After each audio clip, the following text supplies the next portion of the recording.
President-elect Donald Trump will have much to course correct when he returns to office on January 20th. And one of the top priorities will be to put a stop to the woke, DEI, radical LGBT indoctrination that the Biden-Harris administration has been pushing on America's kids. Of course, the left is not happy with the reforms that the Trump administration is expected to bring to Washington. Trump, it seems to me, with all of his choices, it seems to me like he really is in the burning down mode. Let's just destroy all these organizations and then start over again. Something like that's going on in his little brain. That was America's favorite talk show host, Joy Behar, on ABC's The View last week. What will be different in the Trump Department of Education in January?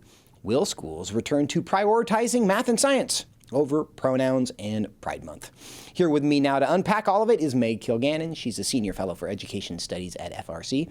She previously served in the U.S. Department of Education as director of the Office of Faith and Opportunity Initiatives during the first Trump administration. She joins me in studio. Meg, good to see you. It's good to see you, Joseph. So to start, what would you say are the primary Biden administration education policies that need some adjustment? Well, obviously the push for gender identity in all corners of our lives. The Title IX rule was just egregious. That obviously needs to go. But they also they resuscitated some Obama-era policies that have been course-corrected in the first Trump term in terms of racially based disciplinary procedures or the lack thereof. The fiasco with the federal student aid form that they revised and essentially broke, and then just the lawless actions related to the student loan forgiveness programs. I mean, it's a long list, really. We could waste most of the segment just listing out there. Without going through. We don't want to just read a list for our time together. But has the Trump administration signaled in any way what their priorities are going to be when it comes to education reform? Well, I think that you can look at what happened during the DeVos term as a good start, and you can look at what the president has said from the stump as directional, right? As goals that may or may not be achievable immediately, but it's something to work toward. Absolutely. Yeah, and with reference to the first Trump administration, because that is the context, it's actually very helpful.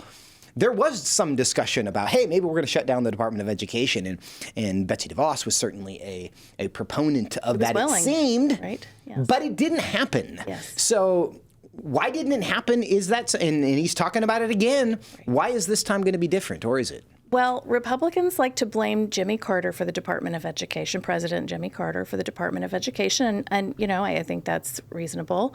But it was, in fact, created at his direction, but by an act of Congress. And so we need an act of Congress to shut it down.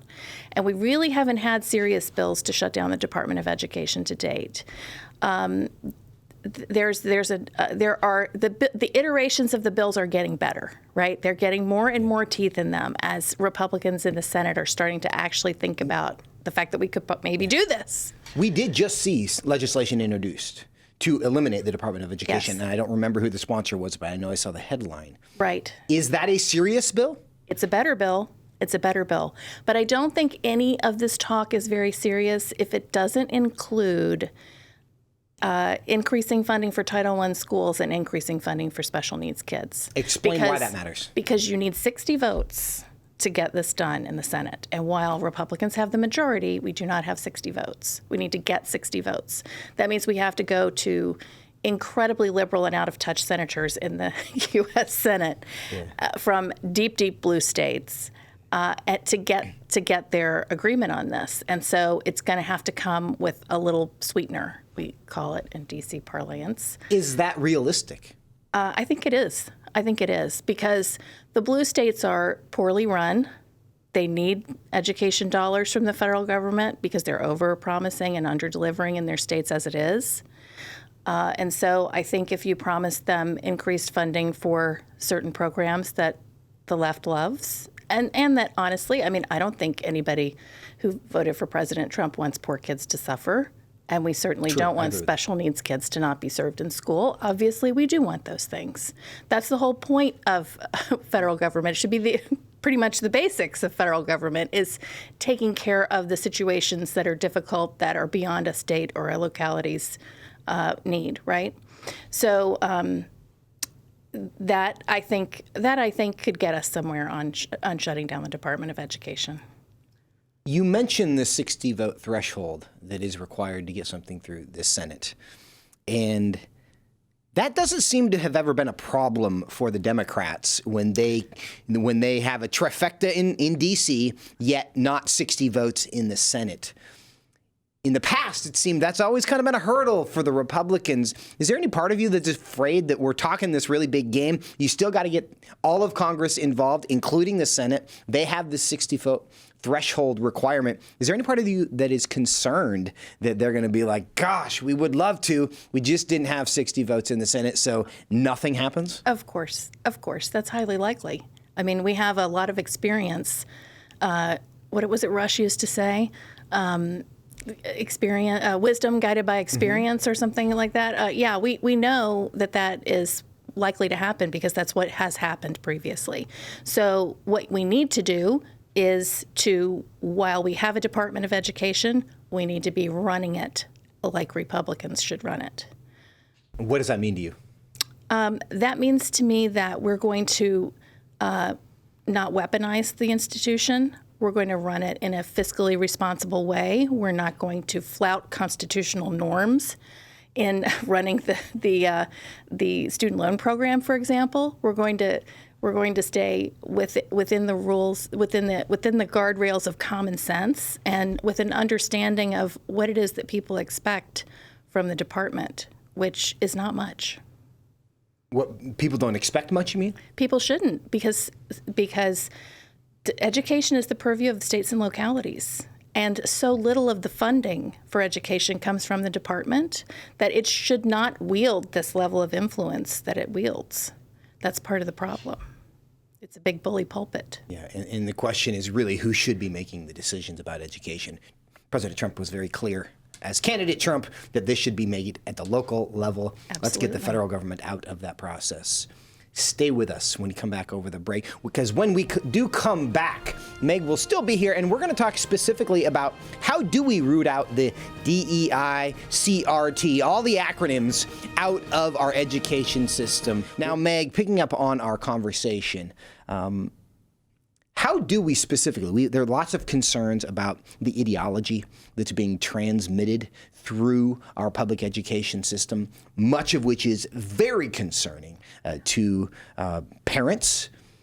How do we actually stop this stuff? Because it's nice to say, hey, we want to get CRT out of public schools. We're going to get DEI out of public schools. But you can't go like to that spot in the library and grab the DEI or the CRT book and remove it and say, hey, guys, we did it.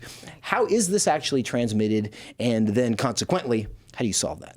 Right. Well, I think you're seeing from the other appointments that the president-elect has made, that they view this as a whole of government problem, which it is, right?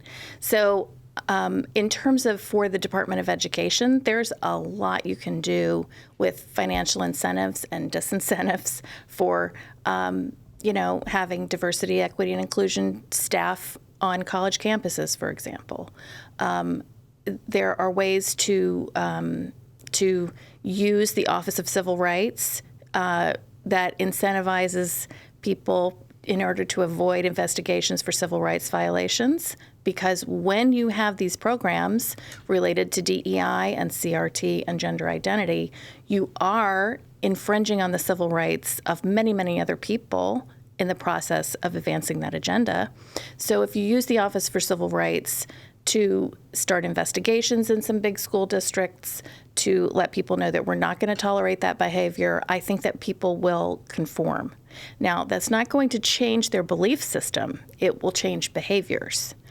And so we can't fool ourselves about what people believe is needed and true, right? Well, and that leads to a follow-up question for me, because so much of the worldview instruction and the value system instruction and the promotion of gender theory and everything that has to do with the sexual revolution has to do with the individual teacher inside the individual classroom. And for generations now, we've been cranking out these little progressives out of our education institutions and putting them in front of 8-year-olds and 9-year-olds and 14-year-olds. Right. How do you make that reform if those teachers are still thoroughly committed to progressivism and they're still sitting in front of the classroom? I mean, they're not going to say, here's the DEI part of the curriculum. Right. They're not going to put it on the syllabus for the class, but they're still there with the same mission because that's what they were trained to do. How do you solve that problem, or do you? Well, I think you can start solving that problem by addressing the problem at the higher ed level.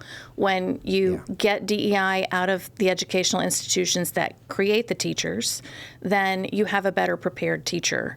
And if we encourage teachers to expect behavior in the classroom, to have a disciplinary policies and procedures that are fair, that allow students to learn, and we have teachers who are actually taught, how do you teach reading? What is the science of teaching reading? How do you teach mathematics? How do you have a literate and numerate class at the end of your year?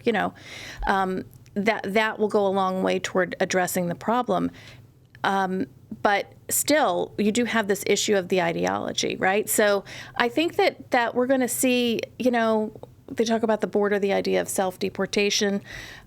People who find it difficult to be here or benefits get cut off and they leave. I think you're going to see sort of an outward migration from a lot of areas, and one that I hope we see, an outward migration of people who have a belief system that is in contradiction with what we're talking about. And then we need people to go into the system, right? This has been a whole part of our effort at Family Research Council, is to encourage Christians to engage, because we tend to focus on building our own institutions and creating our own school systems, which we need, which we must have, which I support totally. But we also can't let the public school system be such a drag on the rest of the educational situation. Otherwise, it's going to end up ruining the schools that we start too.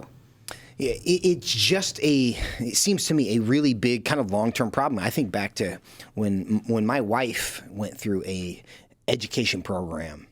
This is, 20 some years ago now, and the words CRT and woke and D, that wasn't even part of our vernacular, but it was exactly the same stuff. So this has been happening for a very long time. Those students are still teachers. They probably all voted for Harris, right? He is now going to be the president, but their mission hasn't really changed. And it's interesting to think that we can create different incentives from the White House, but we still have a system that is philosophically oriented in one way. There's a lot of momentum in that direction that is at least decades and maybe generations in development. And so that's a big problem. It is. But I think we're going to find that there are people who've been holding their tongue and just holding their fire while the really crazy stuff was happening. And we're going to find that there's a group of people who are ready to lead now. Well, I hope that's true. And I also think one of the things we learned from the last election is that their extreme positions are actually a liability now. So we might see less momentum and less enthusiasm, even on the left, for these ideas now that they realize it's actually costing them cultural power. I think that's right. Meg, thanks so much for joining me today. Thanks for having me. Yeah.